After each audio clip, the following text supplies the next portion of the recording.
Welcome to the show, everybody. Micah with CoronavirusDiaries. I'm fortunate enough to be able to speak again with Mark Suarkeo, who is located currently in the Philippines and is a social entrepreneur. Mark, how you doing? Good, brother. How are you doing, man? It's been a Doing while. It's good. good to catch up again. A lot has changed since the last time Yeah, we connected, and we can get all into yeah, the stuff that's happening here in the States. But before we yeah, do all that, I was curious, before we started the show, you had mentioned a bit about the online platform that you're launching and kind of some shifting, some liquid kind of launch dates. You mind going yeah, into it a little bit, kind of just the process of online business? yeah. So, one of the projects I've been working on, as you know, is the website, the brand called veganasfuck.com. That's vegan as FVCK. Partnered with my buddy, my brother in Toronto, Canada, animal rights activist guy, and um, we've been shifting, as you said. We've pushed back our launch date pre-COVID because of all that happened, and just going through all these things, and So why is the what's happening with the move now? we just decided we wanted to add more things, and with all the current situation with George Floyd, we just felt like it wasn't quite appropriate to launch, and we wanted to add different designs, because at the time we just had some very simple designs, but we realized that we want to add different kind of collections, including this collection called Statement Tees. We call it VAF Statement Tees, which has our branded FVCK fuck stuff like. So we're adding things like social oppression, animal cruelty, animal agriculture. Those are our statement tees, and we're adding content to kind of raise awareness on our product pages for those specific designs. So we're more than just an apparel brand. We want to educate. We want to share what our mission is, and it's not just about the animals. It's including human rights issues that's associated with animal agriculture, and people choosing plant-based or vegan lifestyle over uh, meat and dairy and that kind of stuff, because all that stuff is interrelated. So we're more than just for the animals. It's for the planet, for the people, for a greater purpose. And so we want to make sure that we come out revealing all that kind of stuff. Outstanding, man. A lot of respect for the pushing it back in lieu of the George Floyd murder that happened in my own city. Yeah. Unfortunately, Yeah. it's really bizarre having Minneapolis be the epicenter of what is now being called the largest civil rights movement in world history, as it moved through every single major city and even small cities globally. Even across the world, yeah. Yeah, it's quite incredible. I'm curious, in the Philippines, I mean, I know you're on a small island, Siargao, right? Yeah. Am I saying it right? Siargao, yeah. Yeah. Like not necessarily a big city there. No, we're virtually unaffected with the whole George Floyd, Black Lives Matter movement.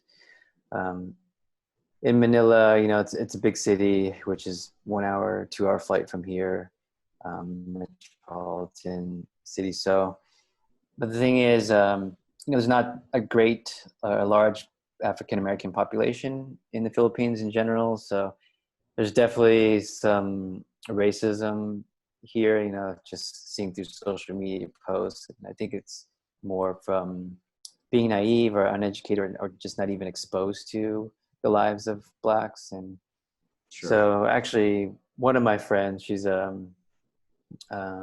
pretty well known here. She's like on TV and stuff. She's actually trying to raise awareness, using her platform to raise awareness on that. So she's doing interviews with people in the U.S. and kind of trying to share that with Filipinos here.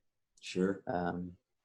But yeah, in general, we don't have that here. There's no, you don't see Blacks around here much. It's like locals and other foreigners. Yeah. Something I noticed when I was in the Philippines as well, when I worked in Manila, and then again when I was living in Thailand, and even just Southeast Asia in general, is the demographic, you wouldn't necessarily see a whole lot of Blacks or African Americans in that area or that region.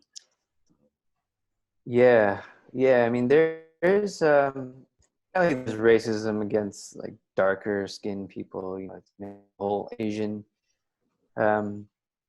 It's like the field worker mindset is mentality, right? lighter skin. Right, yeah. So as you And that saw would when you put lived in Thailand also. that would lend itself to having to pay attention to like sunscreen and lotion and anything that you'd put on your Right, screen having bleaching agents in it, because there's that social, like the right. class system of, if you're a worker or a Yeah, laborer, you're in the sun, you're darker, as opposed to somebody that's more high. So right. yeah, I Yep. noticed. Yeah, so there's that stereotype here, and as you saw when you lived here in Asia, in Thailand, all the, like I said, the whitening lotions and the whitening creams, and everywhere you go, everything's whitening. Yeah, So there is that social stigma against people with darker skin. Um, but in terms of the Black community, yeah, they're just, people don't understand. So, you know, I'm kind of trying to share that on my platform too, just my social media. I'm just trying to raise awareness with some of the Filipinos that are connected with me, and sure. growing up in Los Angeles, California.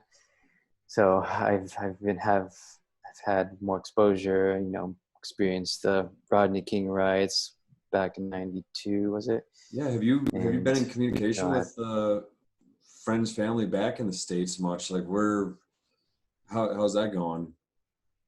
Is there any? yeah, definitely. I've talked with my friends throughout LA area, up in San Francisco Bay Area also too. Yeah, they all say it's crazy. You know, V, our Yeah, friend V, I've seen some of he's his out there in posts. LA. He's joining the protest. He's capturing it on.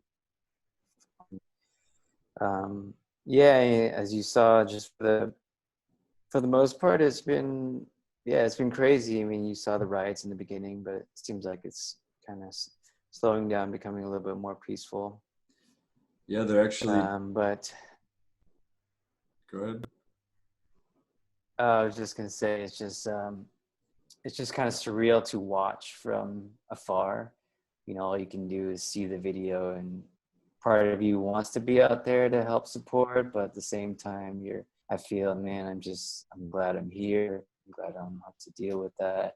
Kind of same with Um, COVID, huh? Like you've been out there yeah, watching COVID from a distance. right. Now there's like pandemic riots, Yeah, like major protests, and like some pretty significant stuff. yeah, I'm just wondering what's going to happen next month. Not to make light of the situation. exactly. Yeah, Things just keep right. escalating, it seems.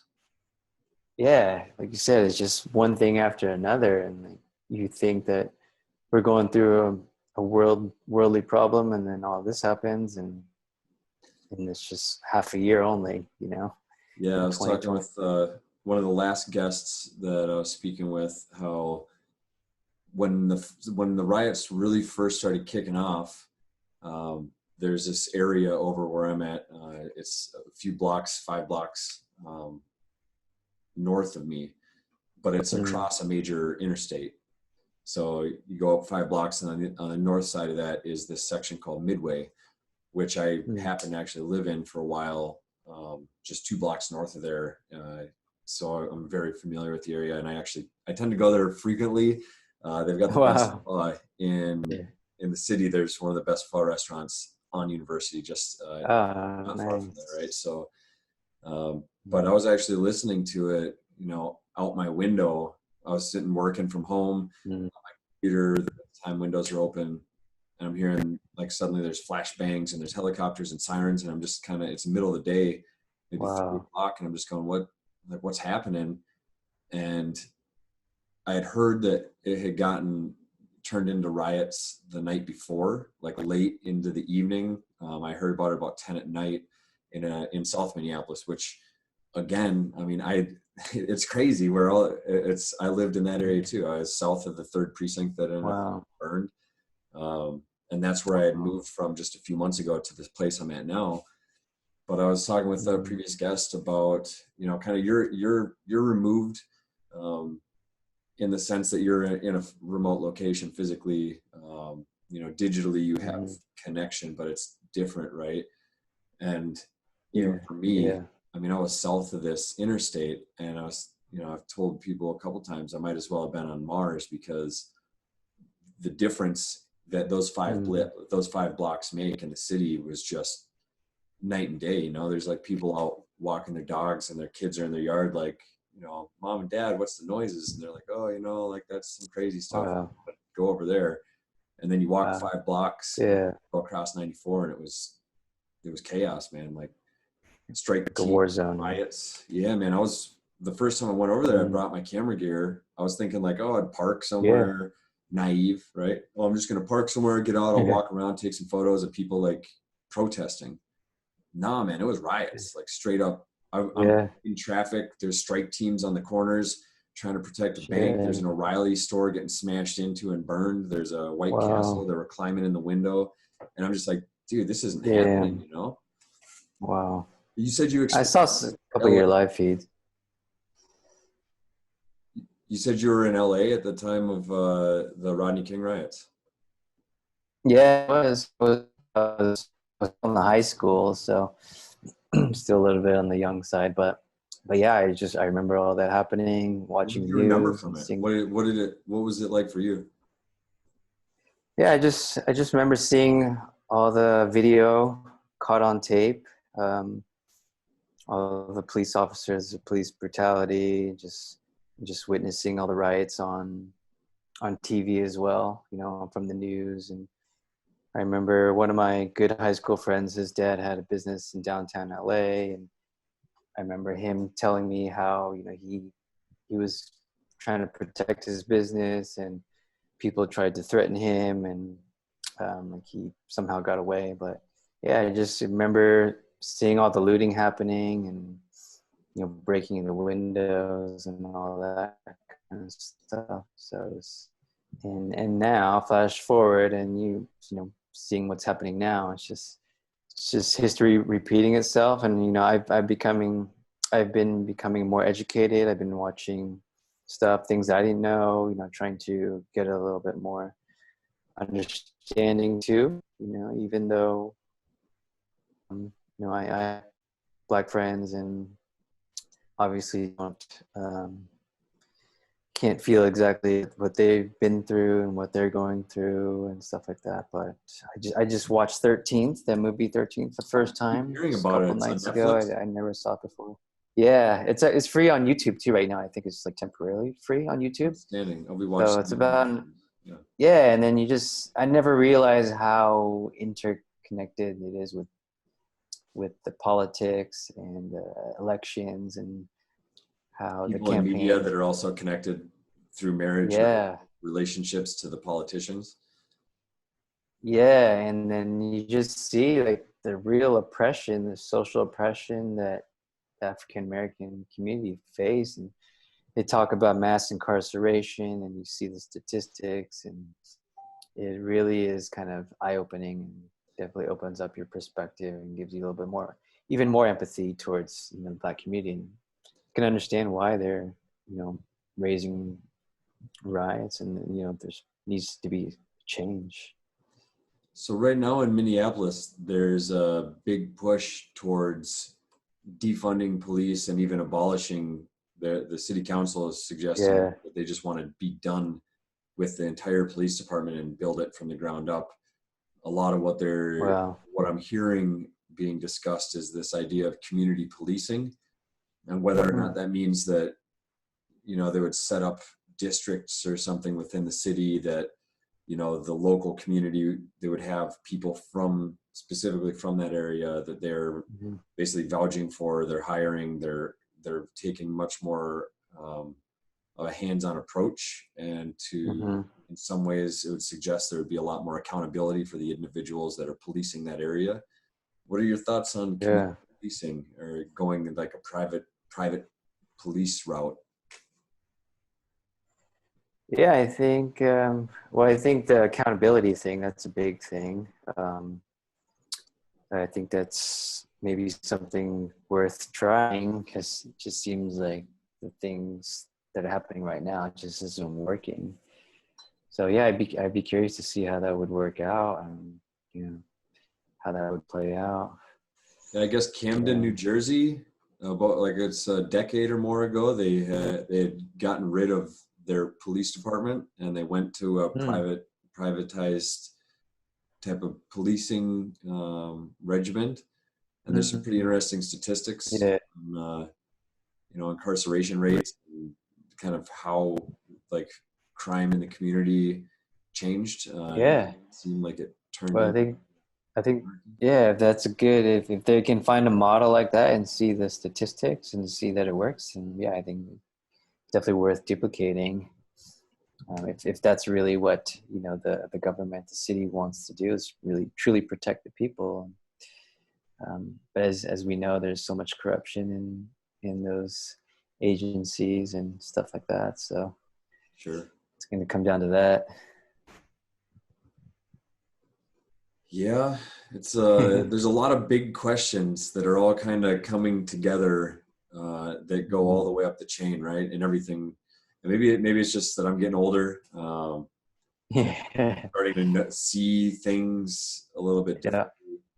Definitely. Try to take a more in tune approach to understanding these complexities. And what do you think? Do you think it's commonplace? The reason why things don't get done is because people try to put things in neat little boxes, left or right, red or blue, right or wrong, and they'll just choose. They'll choose to look at things in that manner, and do you think that's kind of what creates divides in these, a system where, the communication is broken down? Does it make sense? Yeah, I guess so. Like you said, like the way the system is set up, it's almost like choosing one or the other. But a little bit more open and more available choices. Everyone's has different backgrounds and thoughts on things. So I think people need to have a little bit more compassion for each other and that goes to fill the needs. You're spread more smiles, man. It's not a surprise that you would suggest that more compassion, because that's kind of the heart of what I've grown to know you as. Very compassionate. Thanks. So thanks. To cap this off, though, we kind of touched on some pretty heavy topics, rightfully so. Talking about surfing, and you're saying that you've been getting out a little bit. I mean, would you say that that's kind of one of the reasons why you went out to Thailand or to the Philippines, is to be able to have that access like you've got now? Yeah, that's one of the reasons why I specifically chose Siargao. It's known for its surf, simpler lifestyle, much different than LA, Culver City, Santa Monica, where I used to live and work at UCLA. Just working remotely, doing the Ecommerce, doing a little tech startup on the side as well. But yeah, just the lifestyle. Surfing has always been a big thing for me. It's a form of meditation for me. I think health and well-being is so important, so critical. Mental health, spiritual health, and it's all interconnected. So yeah, that's definitely why I chose this location, and just seeing how it goes, and flexible with my time and my place of living. So sure. But yeah, lately I've just, with everything going on, I've been working, but with everything going on, I just feel like I need to take a step away from the computer, get out and just get my mind off things and just go out there and surf. So I've been surfing almost every day. Nice. With some friends, a couple hours, 2.5 hours a day, and just catch some good get lines out there and just catch waves and exercise. I've been lifting a little bit more because I feel like I need to bulk more. And so yeah, just taking care of myself first, and get the mind off these things that are happening around the world. So that's a great way to kind of cap this off, is even with all these massive massive fundamental changes that need to be that are kind of underway and need to really follow through with and see change with, focusing on yourself at least initially to ensure that you're managing your own well-being, then looking locally, your own community. I've been seeing it's pretty motivating to see people in my network that have been seeking out initiatives within the local community to see that they may not have done otherwise, except for now, everything that happened, they're going, okay, how do I get involved? How do I actually do something to make change? But, start with yourself, look into your community, and then, hopefully that would grow into, broader interactions.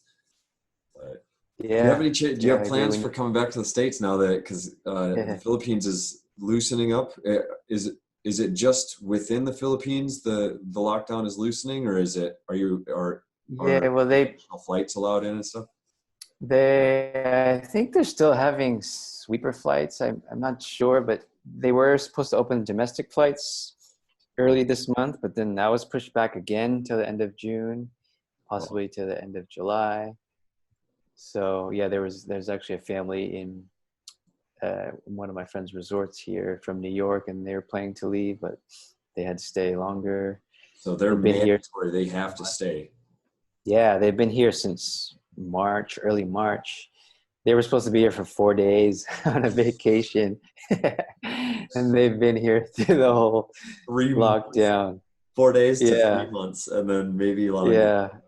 Wow. Yeah, so I've been hanging out with them and the couple of the guys that own the resort, but one of the guys, they only brought 4 t-shirts because they only expected to stay 4 days, and now he's figured out how to quilt really fast, huh? Do some knitting.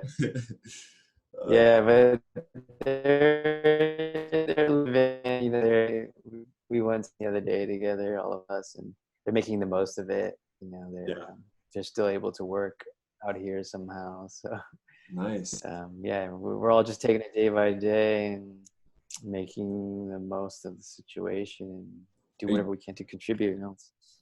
Do you have any sort of plans? Are you trying to make a plan for coming back to the States anytime soon, or are you completely happy just kind of riding it out and just rolling with it? I think when international flights open, I definitely would like to see family. I was planning to stay here throughout the holidays because my mom was planning to come out here, and I was going to spend Christmas with my family here in the Philippines, but I don't know if she's going to come here anymore. So I think just the whole mentality of not being able to see family right now kind of makes you want to see family, after this opens up. So I'll just have to see what happens. The holidays would be nice to be back there in California, and then with what we're doing with Vegan as Fuck, also we're there's 2 guys in Toronto, Montreal actually, that we're working on this together. So I definitely want to stop by there too,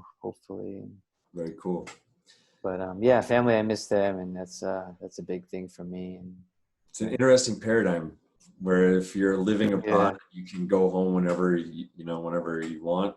You kind of you can ride it out longer and longer. But as soon as it's being stuck or being in a position where getting back, you start realizing it's a paradigm shift. So cool. Yeah, it's all in the mind.